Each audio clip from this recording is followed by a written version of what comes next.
Hello दोस्तों, एक बार फिर से आपका स्वागत है मेरे यूट्यूब चैनल KRC, जहां सिलेक्शन एक जिद है। तो आज मैं फिर आप लोगों के लिए लेकर आया हूं एडुटेरिया का वस्तुनिष्ठ समान अध्ययन, जो आपके सभी प्रतियोगी परीक्षाओं के लिए बहुत ही महत्वपूर्ण है। तो चलिए, आज का जो प्रैक्टिस सेट है वो 5 नंबर है। तो शुरू करते हैं। आज का पहला क्वेश्चन है,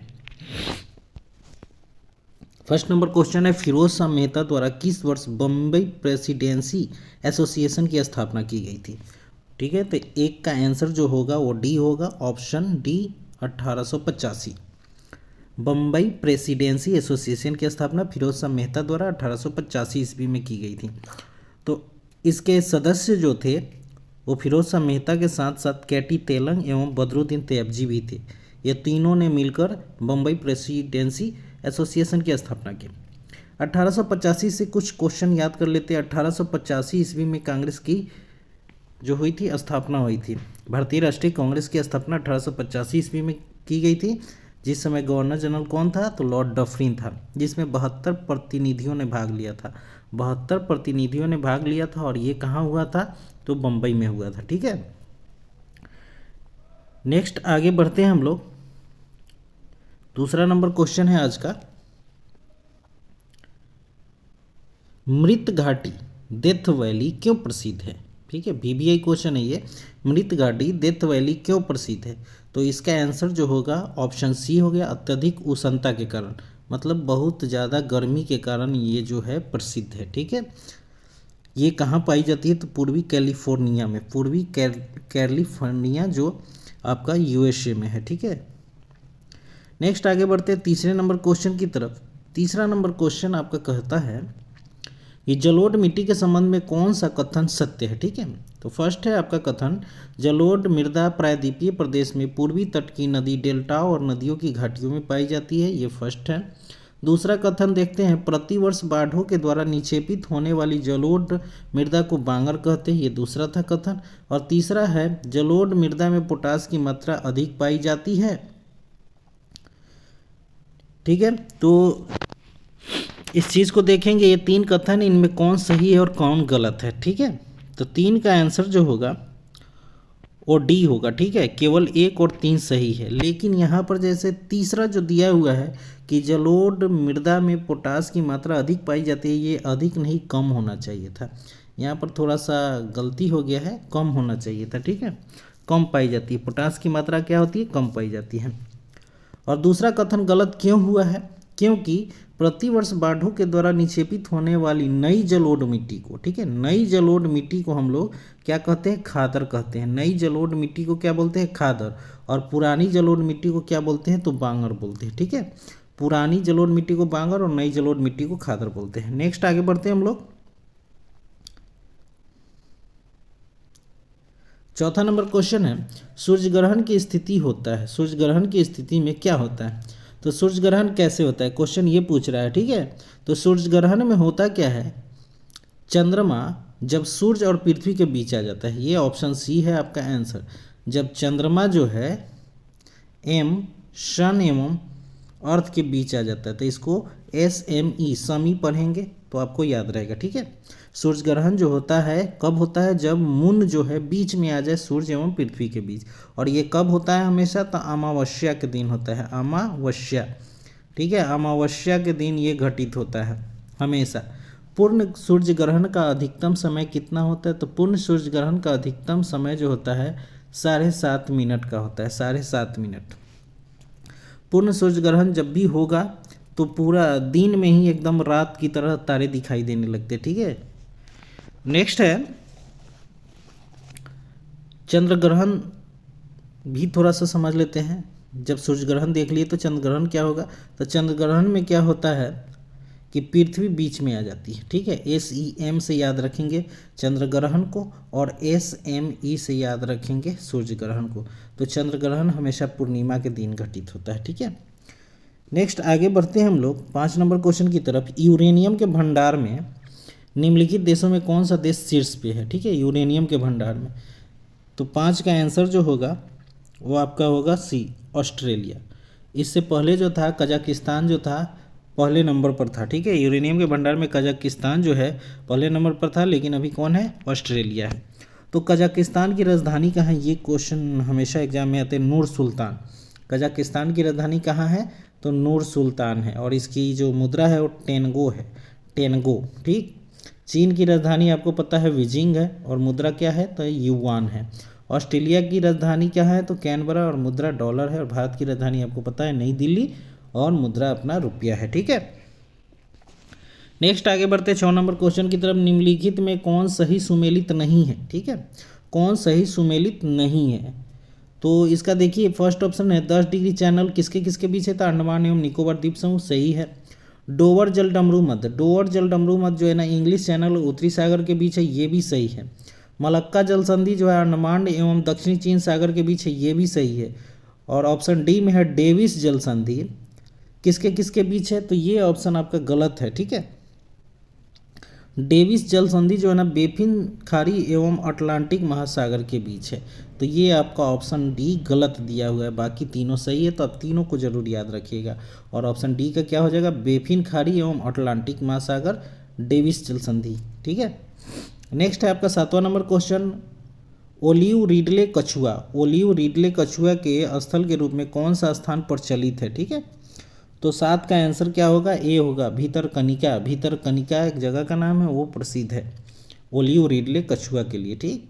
नेक्स्ट है आपका 8वां नंबर क्वेश्चन है, किस वन क्षेत्र को पृथ्वी का फेफड़ा के रूप में जाना जाता है। VBI क्वेश्चन है ये, तो 8 का आंसर ये होगा अमेजन वर्षावन को, अमेजन वर्षावन को।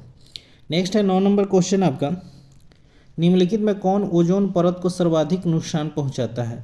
तो ओजोन परत को सर्वाधिक नुकसान पहुंचाने वाला कौन सा गैस है, तो 9 का आंसर क्या होगा, डी होगा, क्लोरोफ्लोरोकार्बन, CFC। ठीक है, क्लोरोफ्लोरोकार्बन। ओजोन परत की मोटाई किससे मापते हैं, कौन सी इकाई में, तो ओजोन परत की मोटाई जो है ना डॉप्सन इकाई में मापते हैं, डॉप्सन इकाई में मापते हैं। ठीक है। और ओजोन परत में छेद क्यों हो रहा है, तो पराबैंगनी किरणों के कारण। ठीक है, पराबैंगनी किरणों के कारण। और ये जो पराबैंगनी किरणें हैं रेफ्रिजरेटर, ठीक है, और जितने भी एयर कंडीशनर होते हैं उससे जो क्लोरीन गैस निकलती है उसी के कारण जो है ओजोन परत में छेद हो रही है। ठीक है। ओजोन परत जो है किस मंडल में पाया जाता है, तो ओजोन परत जो है ना समताप मंडल में पाया जाता है। ठीक है, समताप मंडल में, जो पृथ्वी का दूसरा नज़दीक वाला मंडल है। ठीक है। सबसे पहले कौन सा मंडल आता है, तो क्षोभ मंडल आता है, थोड़ा सा जान लेते हैं। क्षोभ मंडल, उसके बाद समताप मंडल, उसके बाद मध्य मंडल, फिर उसके बाद आयन मंडल, और उसके बाद बहिर्मंडल। ठीक है, बहिर्मंडल। तो ये 5 मंडल है, और ओजोन परत किस में आता है, तो समताप मंडल में। नेक्स्ट आगे बढ़ते हैं 10 नंबर क्वेश्चन की तरफ। 10 नंबर क्वेश्चन है, पारिस्थितिकी तंत्र की संकल्पना को किसने प्रस्तावित किया था। ठीक है ना, प्रस्तावित किया था। तो 10 का आंसर क्या होगा, ए होगा, A.G. टॉन्सले। पारिस्थितिकी तंत्र की जो शब्द का जो संकल्पना किया था A.G. टॉन्सले के द्वारा किया गया था। नेक्स्ट है आपका 11 नंबर क्वेश्चन, पश्चिम की ओर प्रवाहित होने वाली नदियाँ कौन सी है। पश्चिम की ओर प्रवाहित होने वाली नदियाँ जो हैं कौन कौन सी हैं, तो नर्मदा होता है, ये आपको पता है। उसके बाद ताप्ती भी है जो पश्चिम से है, और माही नदी भी होता है। ठीक है, जो डेल्टा ना बनाकर एस्चुरी बनाती है वैसी नदियाँ पश्चिम की ओर प्रवाहित होती है। तो 11 का आंसर क्या हो जाएगा, 1, 2 और 3, 1, 2, 3, मतलब ऑप्शन बी राइट होगा इसका, क्योंकि महानदी जो है ना वो बंगाल की खाड़ी में गिरती है, तो पूरब की ओर है। नेक्स्ट आगे बढ़ते हैं हम लोग 12 नंबर क्वेश्चन की तरफ। सोडियम हाइड्रोक्साइड एवं हाइड्रोक्लोरिक अम्ल की अभिक्रिया से सोडियम क्लोराइड और जल बनते हैं, यह कौन सी अभिक्रिया है। ठीक है, तो 12 का आंसर क्या होगा, ए होगा, उदासीनीकरण अभिक्रिया, उदासीनीकरण अभिक्रिया। सोडियम हाइड्रोक्साइड का सूत्र होता है NaOH प्लस HCl, हाइड्रोक्लोरिक अम्ल। ठीक है, HCl जब एक दूसरे से प्रतिक्रिया बनेंगे तो क्या बनेगा, NaCl बनेगा। ठीक है ना, सोडियम क्लोराइड बनता है, और प्लस H2O, जल भी बनेगा साथ में, H2O भी बनेगा। ठीक है। नेक्स्ट है आगे 13 नंबर, निम्न में कौन ऑक्सीकरण नहीं है, निम्न में कौन ऑक्सीकरण नहीं है। ठीक है, तो 13 का आंसर क्या होगा, ऑप्शन बी हो जाएगा, अवक्षेपण जो है ना ऑक्सीकरण की क्रिया नहीं है। श्वसन भी ऑक्सीकरण की क्रिया, भोजन का पचना भी ऑक्सीकरण है, और दहन भी ऑक्सीकरण की क्रिया। ठीक है, अवक्षेपण ऑक्सीकरण की क्रिया नहीं है। नेक्स्ट आगे बढ़ते 14 नंबर क्वेश्चन की तरफ। निम्न में कौन सा अधातु विद्युत का सुचालक है। अधातु होते हुए भी क्या है, विद्युत का सुचालक। तो ये ग्रेफाइट है जो कार्बन का एक रूप है। हीरा तथा ग्रेफाइट जो होते हैं कार्बन के दो अपरूप है। हीरा जो है अधातु होते हुए भी क्या है, विद्युत का सुचालक है। और ग्रेफाइट जो है अधातु होते हुए भी विद्युत का सुचालक है। ठीक है, तो इससे थोड़ा सा फैक्ट जान लेते हैं कि ग्रेफाइट का घनत्व कितना होता है। तो ग्रेफाइट का जो घनत्व होता है 2.2 होता है और हीरा का घनत्व जो होता है ना 3.5 होता है, 3.5 होता है। ठीक है, और ये कार्बन के दो अपरूप है। कार्बन की परमाणु संख्या जो होती है 6 होती है और उसका जो परमाणु संकेत होता है वो C होता है। C से हम डिनोट करते हैं कार्बन को। ठीक है, नेक्स्ट आगे बढ़ते हैं। 15 नंबर क्वेश्चन, रबर निम्न में से किसका बहुलक है। रबर किसका बहुलक होता है। तो रबर जो है आइसोप्रीन का बहुलक है। 15 का आंसर डी होगा, आइसोप्रीन का बहुलक है रबर। ठीक है, तो बहुलक क्या होता है, उच्च अनुभार वाले यौगिक होते हैं। बहुलक जो होता है उच्च अनुभार वाले दो छोटे छोटे अनुभार जब मिलते हैं तो उससे बहुलक का निर्माण होता है। तो मेनली जान लीजिए कि उच्च अनुभार वाले यौगिकों को हम बहुलक बोलते हैं। ये 3 प्रकार के होते हैं। बहुलक जो होते हैं 3 प्रकार के होते हैं, एक प्राकृतिक होता है, एक संश्लेषित होता है और एक अर्ध संश्लेषित होता है। तो प्राकृतिक बहुलक का उदाहरण आपका स्टार्च हो जाएगा। संश्लेषित बहुलक का उदाहरण जो है सेलुलोज हो जाएगा, पॉलीथीन हो जाएगा, नायलॉन हो जाएगा। ठीक है, संश्लेषित है। और अर्ध संश्लेषित में वल्वीकृत रबर हो जाएंगे। ठीक है, तो इससे फैक्ट आपको याद हो गए होंगे। आगे बढ़ते हैं हम लोग। नेक्स्ट है 17 नंबर क्वेश्चन, विद्युत चुंबक बनाने के लिए प्रायः किस पदार्थ के छड़ का प्रयोग किया जाता है। तो 17 का आंसर क्या होगा, 17 का आंसर नर्म लोहा। ठीक है, विद्युत चुंबक बनाने के लिए हमेशा नर्म लोहे का प्रयोग किया जाता है। नेक्स्ट है आपका अगला नंबर क्वेश्चन 18 नंबर, निम्न में कौन सा मिश्रण का पृथक्करण विधि है। ठीक है, 18, तो 18 का आंसर जो होगा वो डी होगा, इनमें से सभी। पृथक्करण का निम्न से मिश्रण को पृथक्करण मतलब मिश्रण को अलग अलग करने की कौन कौन विधियाँ, रावाकरण विधि द्वारा मिश्रण को अलग कर सकते हैं, निस्यंदन द्वारा, आसवन द्वारा और ऊर्ध्वपातन द्वारा। ठीक है, नेक्स्ट आगे बढ़ते हैं 19 नंबर क्वेश्चन की तरफ। मनुष्य में मादा जनन अंग से किस हार्मोन का स्राव होता है। ठीक है, ठीक है, तो 19 का आंसर डी होगा, उपयुक्त सभी। एस्ट्रोजन से भी क्या होता है, हार्मोन का स्राव होता है, प्रोजेस्टेरोन से भी और रिलैक्सिन से भी। तो ये तीनों से क्या होता है, हार्मोन का स्राव होता है। नेक्स्ट है आगे 20 नंबर क्वेश्चन की तरफ बढ़ते हैं। सुमेलित करना है टोकोफेरॉल। टोकोफेरॉल जो है वो विटामिन ई का नाम है। टोकोफेरॉल किसका नाम है, तो विटामिन ई का नाम है। उसके बाद है बी नंबर में नेफ्थोक्विनोन, तो फिलोक्विनोन होना चाहिए, यहाँ नेफ्थोक्विनोन लिखा हुआ है। और सी में थायमीन है और डी में साइनोकोबालामीन है। ठीक है, और इधर आपको मिलाना है तो टोकोफेरॉल से। तो इसका बी का आंसर पहले हम जान लेते हैं कि बी का आंसर क्या होगा। तो बी का आंसर जो होगा बी होगा। ठीक है, उस अनुसार हम मिला देते हैं। तो टोकोफेरॉल जो हो जाएगा तो ए का 3 है, जनन क्षमता में कमी, मतलब विटामिन ई की कमी से जनन क्षमता में कमी होती है। टोकोफेरॉल विटामिन ई का रासायनिक नाम है। उसके बाद है फिलोक्विनोन। ठीक, तो चोट लगने पर रक्त का थक्का न बनना, जमने में अधिक स्राव, तो ये हो जाएगा फिलोक्विनोन, विटामिन के होता है। ठीक है, उसके बाद थायमीन। थायमीन विटामिन B1 का नाम है जिससे बेरी बेरी रोग होता है, तो इसका 2 नंबर हो जाएगा। और साइनोकोबालामीन जो है वो साइनोकोबालामीन जो है विटामिन B12 का नाम है जिसको तंत्रिका तंत्र की गड़बड़ियाँ होती है। तो आप बी ऑप्शन देख लें, मैंने चारों को मिला दिया, आप उस अनुसार याद कर सकते हैं। आगे बढ़ते हैं हम लोग 21 नंबर क्वेश्चन की तरफ। अमीबा में भोजन का अंतर्ग्रहण किसके द्वारा होता है। ठीक है, तो 21 का आंसर जो होगा ए होगा। ठीक है, कूटपाद द्वारा, कूटपाद द्वारा। और अमीबा का आकार जो होता है वो जिसमें 5 मुंह अलग अलग डिजाइन से निकले रहते हैं। ठीक है, तो ये हो गया अमीबा, 1 2 3 4 और 5वां मुंह, मतलब 5 मुंह अलग अलग तरीके से निकले रहते हैं। नेक्स्ट है अगला 22 नंबर क्वेश्चन, निम्न में कौन ऊर्जा का मात्रक है। तो ऊर्जा का कौन सा मात्रक है, तो 22 का आंसर क्या होगा, जूल। ऊर्जा का मात्रक जूल होता है। ठीक है, नेक्स्ट है 23 नंबर क्वेश्चन, संविधान के किस भाग में सहकारी समितियों का उपबंध किया हुआ है। सहकारी समिति, ठीक है। तो 23 का आंसर जो होगा वो सी होगा। भाग 9 के ख में सहकारी समितियों का उपबंध किया गया है। नेक्स्ट 24 नंबर क्वेश्चन की तरफ बढ़ते हैं हम लोग। 24 नंबर क्वेश्चन है, कथन पर विचार व्यक्त कीजिए। उच्चतम न्यायालय 6 प्रकार के रीट जारी करता है जबकि उच्च न्यायालय 5 प्रकार के रीट, जो कि ये गलत है, बिल्कुल गलत है। उच्चतम न्यायालय भी 5 प्रकार का रीट जारी करता है और उच्च न्यायालय भी 5 प्रकार के ही रीट जारी करता है। नेक्स्ट है दूसरा, अनुच्छेद 32 के तहत सर्वोच्च न्यायालय रीट जारी करता है जबकि अनुच्छेद 226 के तहत उच्च न्यायालय रीट जारी करता है। ये बिल्कुल सही है, ठीक है। तो 24 का आंसर क्या हो जाएगा? तो 24 का आंसर बी होगा, केवल 2 सही है, ठीक है। फर्स्ट नंबर गलत है।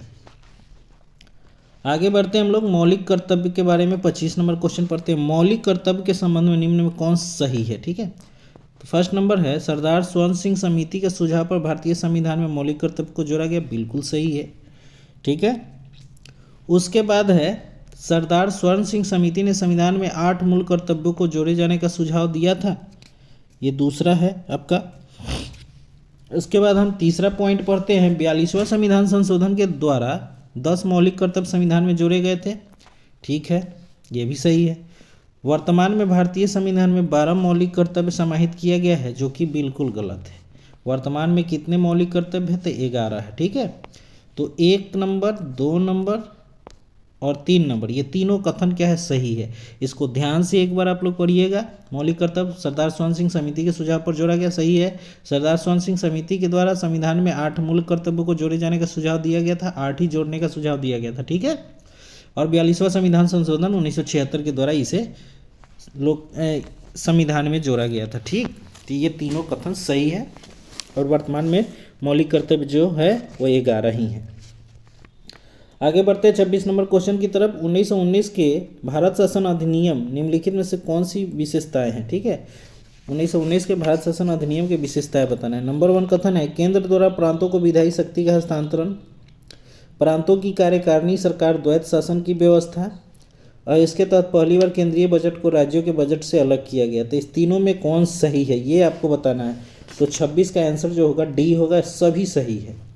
केंद्र द्वारा प्रांतों में विधायी शक्ति का हस्तांतरण हुआ था, प्रांतों की कार्यकारिणी सरकार में द्वैत शासन की व्यवस्था की गई थी, और तीसरा इसके तहत पहली बार केंद्रीय बजट को राज्य के बजट से अलग किया गया था। तो चलिए आगे बढ़ते हैं हम लोग 27 नंबर क्वेश्चन की तरफ।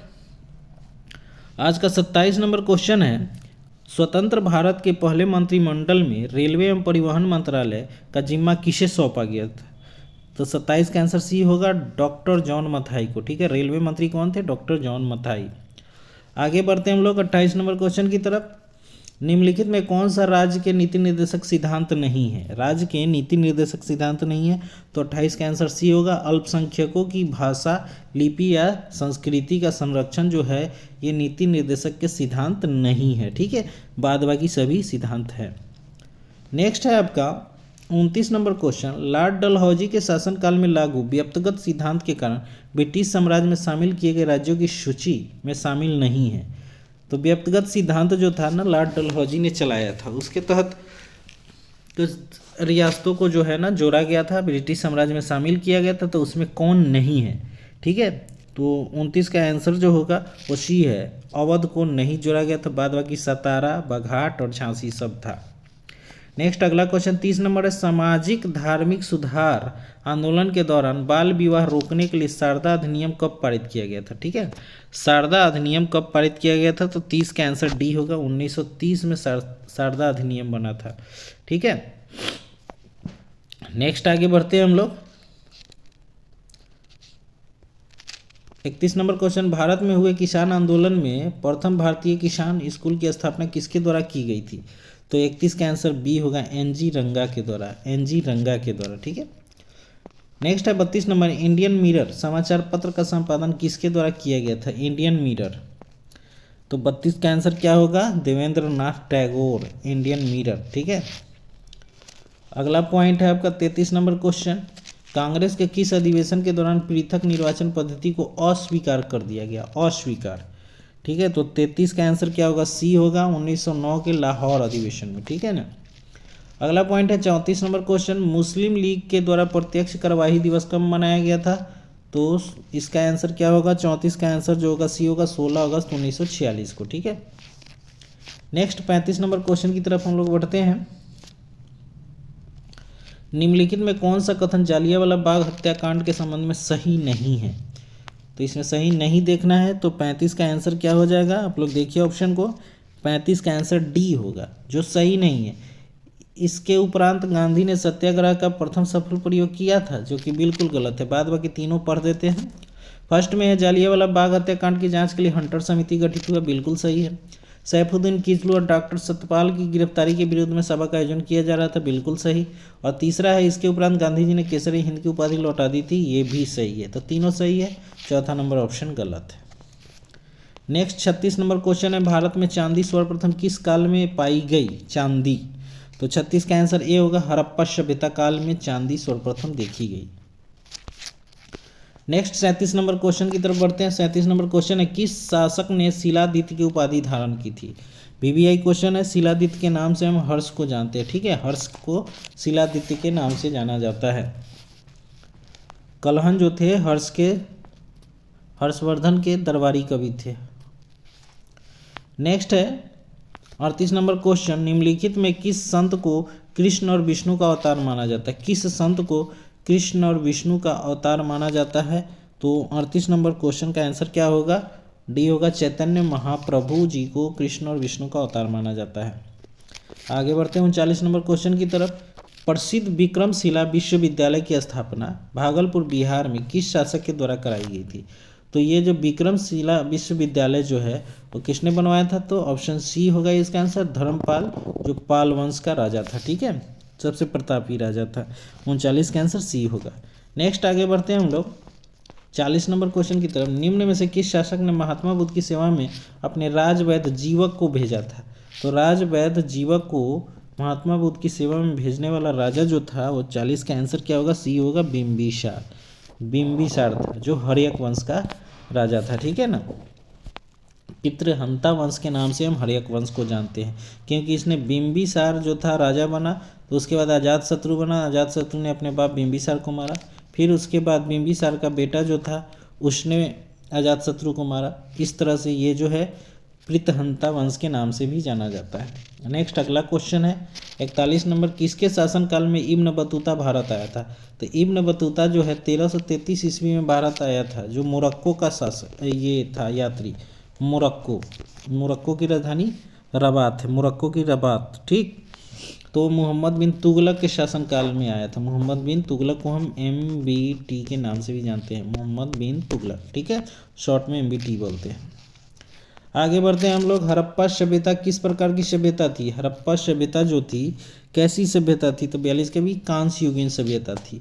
कांस्य युगीन सभ्यता थी, ठीक है ना। और मातृशतात्मक भी इसको बोलते हैं, क्योंकि यहाँ देवी देवताओं को मतलब कि स्त्रियों को काफ़ी अच्छा माना गया है, इसलिए मातृशतात्मक भी कहा गया है हड़प्पा सभ्यता को।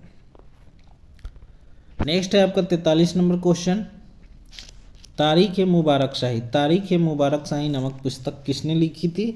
तो 43 का आंसर क्या हो जाएगा, सी हो जाएगा, याहिया बिन अहमद सरहिंदी। ठीक है, याहिया बिन अहमद सरहिंदी ने तारीख-ए-मुबारक शाही लिखा था। नेक्स्ट है 44 नंबर क्वेश्चन, निम्नलिखित में से किस वायसराय का कार्यकाल सबसे लंबा रहा। किस वायसराय का कार्यकाल सबसे लंबा रहा। तो 44 का सी होगा, लॉर्ड लिनलिथगो। ठीक है, नेक्स्ट है 45 नंबर क्वेश्चन, एनाटॉमी विज्ञान की एक शाखा है जिसमें अध्ययन किया जाता है, एनाटॉमी। ठीक, तो 45 का आंसर ए होगा, जानवरों एवं पौधों की संरचना के बारे में एनाटॉमी में हम अध्ययन करते हैं। 46 नंबर क्वेश्चन है, सकल राष्ट्रीय उत्पाद GNP निम्नलिखित में से किसको शामिल नहीं किया जाता है। ठीक है, सकल राष्ट्रीय उत्पाद में ग्रॉस नेशनल प्रोडक्ट। तो 46 का आंसर डी होगा, विदेशी निवासियों की आय को हम लोग शामिल नहीं करते हैं। नेक्स्ट आगे बढ़ते हैं हम लोग 47 नंबर क्वेश्चन की तरफ। बाजार में मुद्रा आपूर्ति को नियंत्रण करने के साधन के रूप में सरकारी बॉन्डों की बिक्री खरीद को कहा जाता है। तो 47 का आंसर बी होगा, ओपन मार्केट ऑपरेशन। ठीक है, नेक्स्ट है 48 नंबर क्वेश्चन, निम्नलिखित में से कौन सी रिपोर्ट विश्व बैंक द्वारा जारी नहीं की जाती है। ठीक है, तो 48 का आंसर डी होगा, ग्लोबल जेंडर गैप रिपोर्ट द्वारा। ठीक है, निम्न में कौन सी रिपोर्ट विश्व बैंक द्वारा जारी नहीं किया जाता था? ग्लोबल जेंडर गैप रिपोर्ट को जारी नहीं किया जाता है, बाद बाकी वर्ल्ड डेवलपमेंट रिपोर्ट को जारी करते हैं, ईज ऑफ डूइंग बिजनेस को जारी किया जाता है, और ग्लोबल इकोनॉमिक्स प्रोस्पेक्टस को भी जारी किया जाता है। ठीक है, 49 नंबर क्वेश्चन है, भारतीय आयात निर्यात बैंक की स्थापना कब की गई थी? एक्जिम बैंक बोलते हैं जिसको। तो 49 का आंसर ए होगा, 1982 में।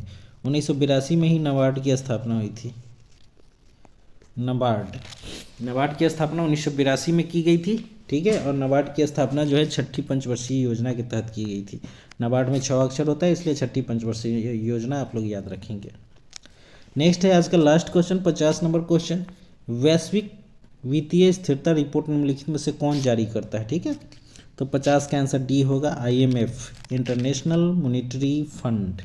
ठीक है, IMF की स्थापना किस सम्मेलन के तहत हुआ था? तब ब्रिटेन वुड्स सम्मेलन की देन है IMF। अब आगे बढ़ते हैं हम लोग, स्मरणीय तत्व कुछ देख लेते हैं। बिंबिसार के बारे में चर्चा। बिंबिसार ने किसे हराकर अंगराज को मगध में मिलाया था? तो ब्रह्मदत्त को हराया था। ठीक है, इसने मगध की राजधानी राजगिरी को बनाया। Very good. इसने भगवान बुद्ध की सेवा में राजवैद्य जीवक को भेजा था।